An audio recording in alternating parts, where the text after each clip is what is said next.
We're all learning a lot. Uh, so 2 branches of the nervous system, and the vagus nerve is over here in your parasympathetic branch of your nervous system. Now, that is the part of your nervous system which is responsible for rest and digest. I think I lived about 48 years before ever hearing that there was a part of my nervous system responsible for rest and digest. I knew all about fight or flight. Oh, I lived in fight or flight, but I had no idea that there was a part of my nervous system literally made to help me rest and digest. That's my vagus nerve.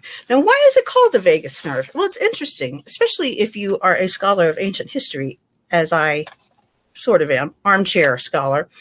The ancient Latin doctors, the Roman doctors, thought that this vagus nerve, they thought, what the heck does it do? It goes all over the person's body, touches every organ, touches the skin, touches the liver, touches the kidneys, touches everything, but they couldn't figure out what it did. So they called it the vagus nerve. It was a vagrant. It was just wandering all over the body, touching everything, not really doing anything important. Au contraire, 2,000 years later, we know that the vagus nerve is the thing responsible for keeping us regulated, keeping us in the proper groove, healthy, happy, resting, and digesting, right? So most of us these days live, even though we don't really have to, in fight or flight, because that is the way everything is constantly coming at us, and our poor little cave people nervous systems are geared to fight back, are geared to jump at that tiger, to run and hide. Those are no longer the circumstances. We are no longer usually dealing with life-threatening circumstances day in and day out, and yet we tend to treat them that way because that's the way our nervous system reacts. So once you can get an idea about how your vagus nerve works, how you can get your vagus nerve regulated, then you really sort of have the keys to the kingdom when it comes to your emotional control, your bodily control. You're able to keep yourself regulated, and things do not bother you nearly as much as they do when you're running around with a dysregulated nervous system. This is one of the most helpful things that I have learned in what I deem my recovery from 2020, when I was really at the lowest point in my life at the end of 2019. And I just embraced happiness and joy and decided that I was going to figure out a way to become happy, regardless of what it took. So the way, I don't know if I'm here or not. It says connection failure, reconnecting now. So I'm not actually sure if you can hear me or not. I'll wait until I get some kind of a signal on that before I keep going ahead. I wonder if anyone's here or not. If you can see me, say hello to me. Chart says we can hear you. Chat. Okay. Thank you. Okay. Hello. Okay, I'm back. Temporarily anyway. So the things that I want to help you, to help you regulate yourself in moments like these crazy connection failures that we're having here. Some very concrete steps that you can take to regulate your vagus nerve and get yourself back in the flow and where you want to be. The number one easy peasy thing that I can tell you, people don't even believe it, it's so easy, is humming.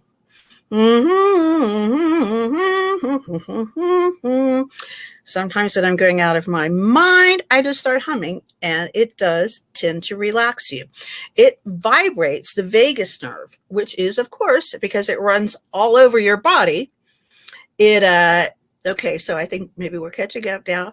The vagus nerve, I don't know if you caught what I heard said about humming, but one of the easiest and most straightforward way to regulate I don't know how much you've missed.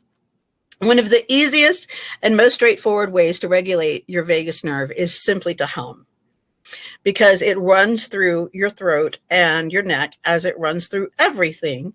And thus, by humming, simply just humming, you are helping to regulate your vagus nerve. Same thing with singing. You know how when you get in the car, maybe you're in a bad mood, you turn on the radio and you're just yelling the lyrics, and it's just really elevating your mood. Good chance not only is that helping get your mind off your problems, but it's also helping to regulate your vagus nerve. And that's why it's having such a wonderful effect on you. Another simple way to regulate your vagus nerve is to really tune into your breath. Everybody thinks that they know how to breathe properly. I mean, we all walk around breathing, but so many of us are doing backward breathing. Backward breathing actually puts you into fight or flight, where we don't want to be. What I mean by backward breathing is you're breathing just up here. See, your shoulders are rising, your chest puffing out, stomach is staying static. You don't want to do that because you're not getting oxygen all the way down into your lungs and into the rest of your body. That is going to trigger fight or flight. That is not going to support your rest and digestion. So the way to breathe, you can remind yourself, it's often you need a reminder, one hand on your chest and one hand on your belly. And when you inhale, the hand on your belly should rise out. Your belly should seem like it's filling up with air. Of course, it's not, but your lungs are moving down into your diaphragm and making your belly move out. So your shoulders should stay still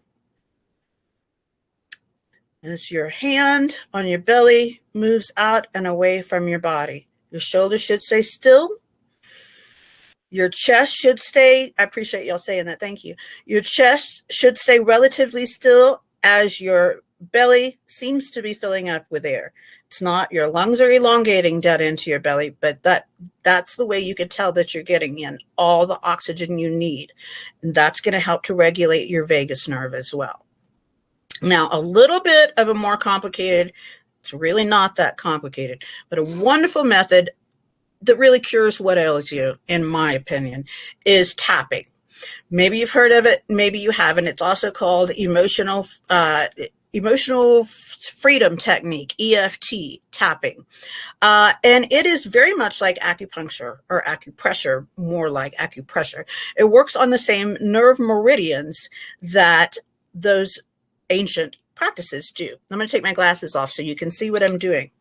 This is so easy, and I've written lots of articles about it, so you can look it up in my Medium roster. I think I might be the top writer on tapping because not a lot of people write about it. So what you want to do, you just tap. You don't have to use both hands, but I like to use both hands. Tap on your crown, then you tap right between your eyes, tap at the outsides of your eyebrows, tap under your eyes, tap right here below your nose, right beneath your lips, then on your collarbone, then under your arms, and this karate chop they call it. Just right like that. So I'm sorry, I have to see it. Okay, yeah, all right. So as you do each of those steps, I like to say something encouraging to myself. You don't have to do that. It can work either way, with or without sound, but I do. So here is my absolutely ridiculous tapping routine that I do every single morning. It's got a little bit of lewd language, not too bad, but I just want to give you a heads up. This is what I do every morning.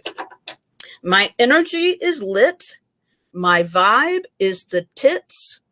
I'm the person of my dreams, and I'm not ashamed of it. My self-love comes first. I'm paid what I'm worth.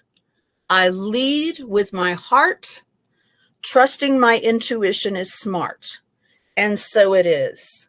And so it will fucking be. That makes my morning right there. I do that every single morning as part of my spiritual ritual. I was trying to talk about it a little bit in the last session, but it kind of went all wonky on me. Every morning for 5 minutes, I meditate with a guided meditation. Then I do just that simple little tapping ritual that you saw. That's it. So easy. Then I do a little directional prayer. I do to the east, to the west, to the south, to the north, and just to kind of help me feel centered and protected. And then I shake. And this is my last little golden somatic vagus nerve thing that you can do. I shake. That's it. You just shake. Shake, shake, shake, shake, shake, shake, shake, shake, shake. It looks so goofy. but it feels so good, and it really will help you get regulated and help you get back into the groove of where you want to be. Notice how animals, dogs especially, when they seem to move from one situation to another, they shake. It's not just when they get wet. It's like if they're playing and then they move to go eat, they shake themselves off. They shake it off, like Taylor Swift says, right? Shake it off. Shake off the old energy to get into the new energy. Shaking is such an underrated thing that people can do for themselves all the time, anytime. Shake your hands if that's all you can shake. But if you can get somewhere, if you don't want to look silly, I'm past worrying about looking silly, obviously. If you could just shake all over, it will help so much soothe your nervous system and get you regulated, get you ready to go on to the next task, get you back to where you need to be, get you centered. So I've covered tapping, I've covered rest and digest. Who knew that that was a thing, as well as fight or flight. And a mantra, very simple mantra, silly little mantra. When phones are ringing, traffic is bad, things are messing you up all around, tell yourself, it's not a tiger, baby. It's not a tiger. And for me, that just helps me regulate myself, because having done all this work and knowing all this stuff that I have shared with you, it helps to remind me this is not life or death, right? Every once in a while, we come across a life or death situation. But for the most part, day in and day out, we are not in life or death situations here in our comfy homes, in our with our internet working, right? So we can do this. And keeping yourself regulated is the best way to make sure that all of those things that you did in Vegas, all of those things that you would rather forget about, well, you know what? Your body keeps the score. And the vagus nerve is the ultimate scorekeeper. So when you're holding on to that stuff and you haven't processed it, you think, oh boy, I got away with something. You didn't, honey. It's going to come out sooner or later. You're going to get a urinary tract infection. You're going to get migraines. You're going to get liver disease ultimately down the road. And I'm not saying, obviously, this is just a cause and effect thing, but it can contribute to cancer. Holding all of this stuff in, storing it in your vagus nerve, which is going around touching every part of your body, saying, you're sick, you're sick, you're sick, you're sick. Don't give that hobo that chance to go around and make your whole body sick, right? Keep it regulated. Keep it happy. I'm going to say, referring back to my earlier session, try to keep yourself on a soul lid. Be the sovereign. That's why I'm wearing a crown. I'm the sovereign of my energy, and everything is energy. So my little sphere here that I'm in, I'm the queen of it. I could let these technical difficulties really blow my day. No, I'm not going to. I choose not to. And believe me, this comes from a lifetime experience. I was 47 years old before I knew what happiness was. I'm 50 years old now, so I've been happy for 3 years. Lived a lot of unhappy years. I did a lot of things the wrong way. Now, wrong by society standards, screw that. That's not what I'm talking about. I'm talking about outsourcing everything, outsourcing my happiness. Do not outsource your happiness, my darling. You are perfectly capable of being happy within your own self without whatever it is that you're hooking your happiness to in the moment. Whatever jobs out there, persons out there, homes out there, vacations out there, that ain't going to make you happy. What's going to make you happy is inside. And the sooner you get to that truth, the sooner you can start living a really joyful, happy life. I know it because I lived. That's what happened to me. So I encourage you to get in touch with yourself. Really find out what makes you happy, what lights up your soul. Don't follow a diet. Follow a soul lit. Follow your soul into happiness. Follow the things that make you happy. Try to establish a morning routine if you're able to. That has been the single most helpful thing that I've done. 10 minutes in the morning, Of course, I go pee. People are like, don't you go pee first? Yes, I go pee first. I let the dog out. Yes. But then I immediately go into my morning routine. I do 5-minute guided meditation. I do the little tapping. I do a directional prayer. And then I shake. And I'm set for the day. And it's so simple. And I think people put so much importance on external factors to make them happy. And they think, well, if I'm not happy, I have to go out and spend $1 million trying to be happy. I have to go out and get another job. I have to go out and find someone else. Maybe those things are things that you're going to want to do. But the first thing you need to do is locate what is truly lighting up your soul with joy. And keep your vagus nerve regulated. And you're golden, baby. Tune into your own magic. It's all inside of you. I would not have believed that.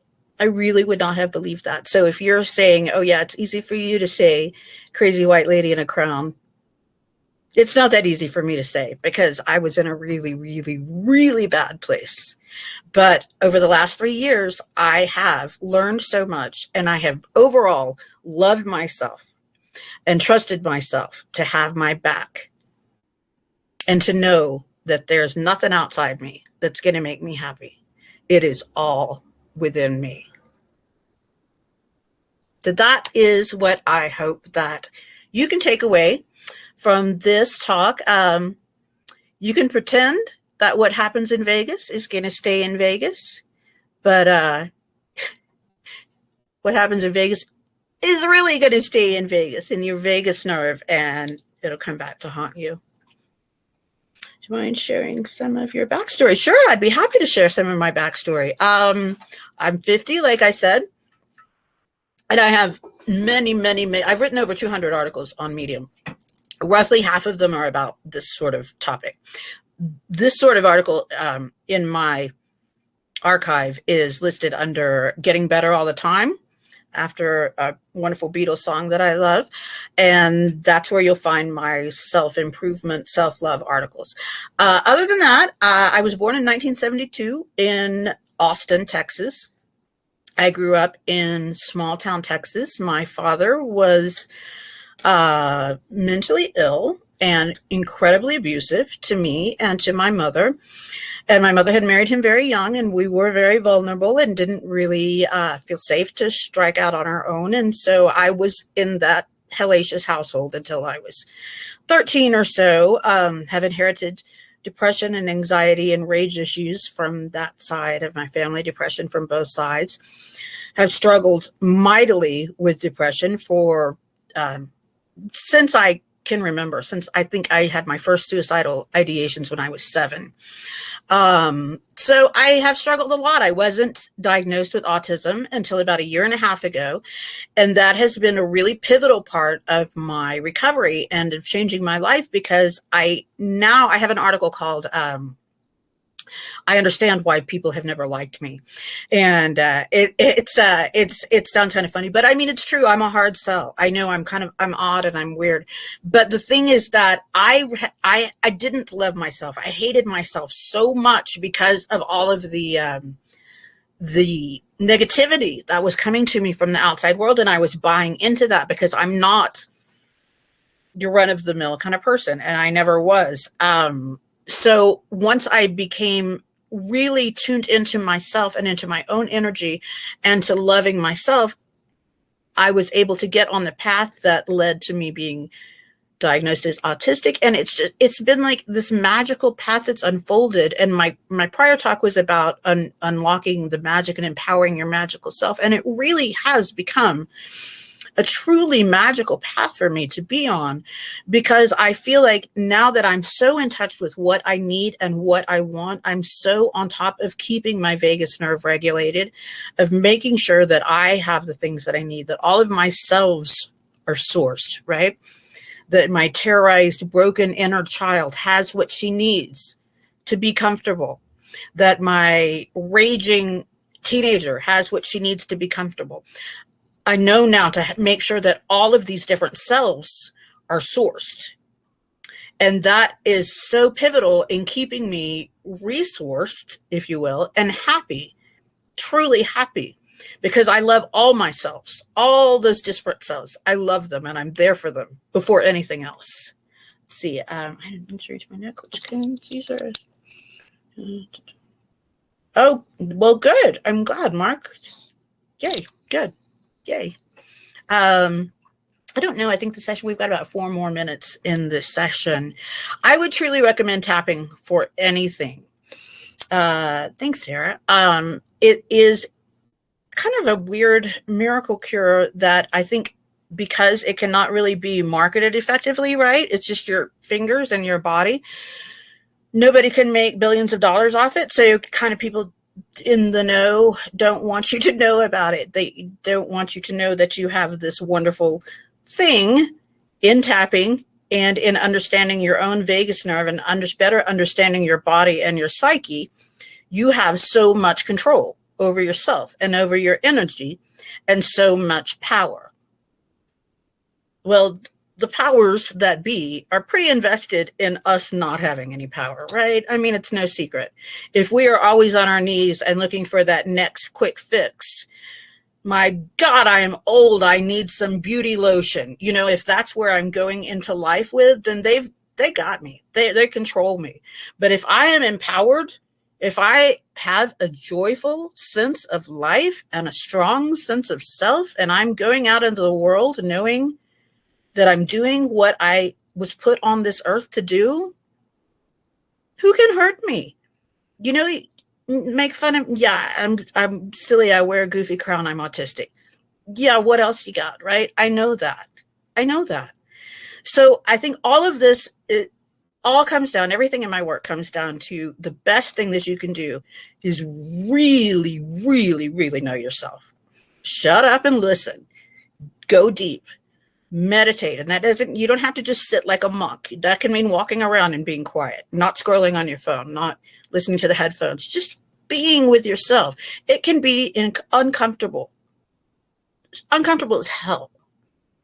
But if you want to be truly happy, to have the kind of happiness that can't be yanked away from you, that's the only way I know to do it, is to really, really get deep within yourself and love yourself so much that you know, no matter what the hell happens, I got me and I'm happy because I know where I come from. I've done my shadow work. I know the things that are dark inside me that sometimes leap out. And I love those things too, because I know where they came from. So thank you all very much. I hope that you have enjoyed your medium day. And yes, Carol, absolutely. Loving yourself is indeed the secret. And when I hear people say, oh, that's so selfish. No, it's not. It takes me back to my thought of and the truth that everything is energy, right? This is not anything that is debatable. Everything is energy. And if everything is energy, everything is connected. If I truly love myself, then I love you. And I love this bottle and this lamp, and I become a goofball who walks around loving everything. And oh my God, isn't that enlightenment? Right? So again, thank you so much. And I hope that you will follow me. Check out I have a web podcast coming out called Empower Your Magical Self starting next month. So thank you all very much for being here, and much love to you all. And please do write to me if you want to know anything more. And I really appreciate you being here. Thank you so much. Thank you. Have a good Saturday.